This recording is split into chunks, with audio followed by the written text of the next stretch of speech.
Every trade, every profession has its own insider's language, a way of using what would otherwise be normal English in a fashion that you and I would not know. In the world of landscaping, there are 7 of those trades that come together. In addition to plant lingo and garden lingo and the often weird world of nursery speak, there's art, architecture, earth science, and a subset of masonry called hardscaping. Even if you're going to hire a professional for any phase of the project, it'll help if you know what they're talking about. I'm Lindsay Knapp, and this is Landscape Lingo. So let's talk letters, numbers, and a key design phrase. Let's do letters first. ABPs of gardening. Annual, biennial, and perennial.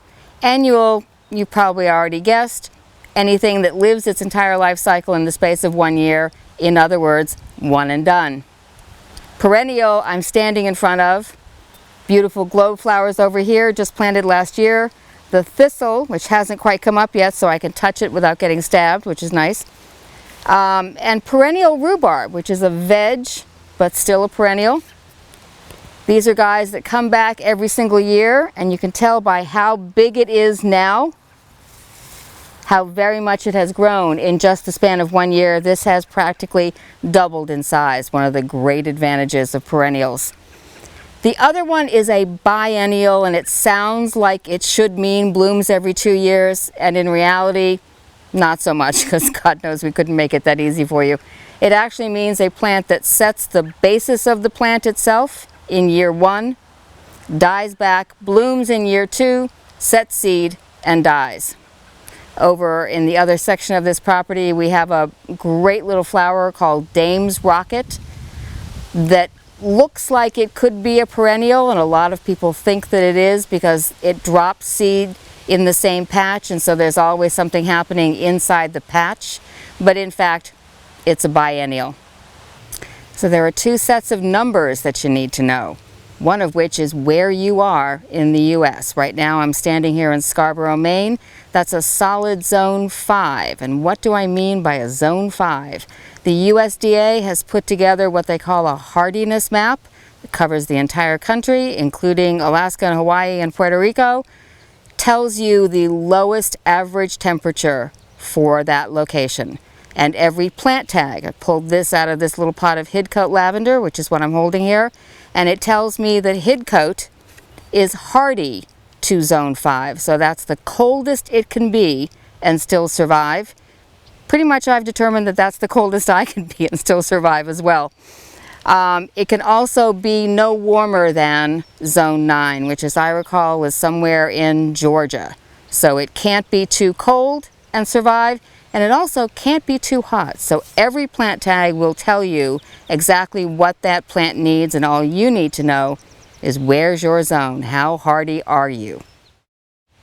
This Elizabeth magnolia, which is also here in Scarborough, Maine, planted in memory of a friend's dad, is also hardy to zone 5. She might go down to zone 4, and we actually might be in a little bit of a microclimate here. That's kind of a strange word, but I'm bound on 3 sides by huge old growth pines and other firs.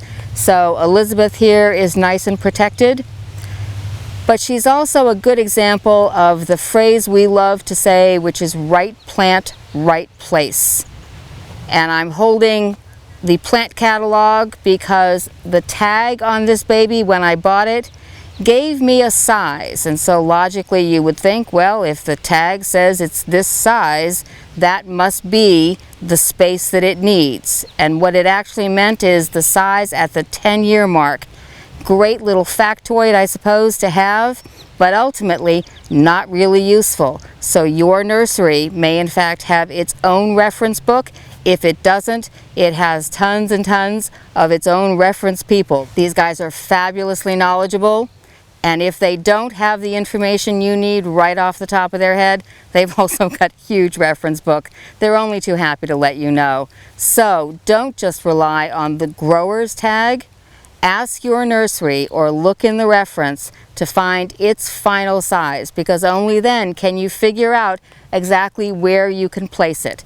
This Beauty will get to be about 20 feet tall and about 15 feet wide, and as you can see, she has ample space to do both. So, right plant, right place, and I would even add a little 4 letters to the end of that, right plant, right placement. So I hope you found this fun and helpful. Stay tuned to this channel, follow us on social media. There's more landscape lingo to come. I'm Lindsay Knapp. I'll see you next time.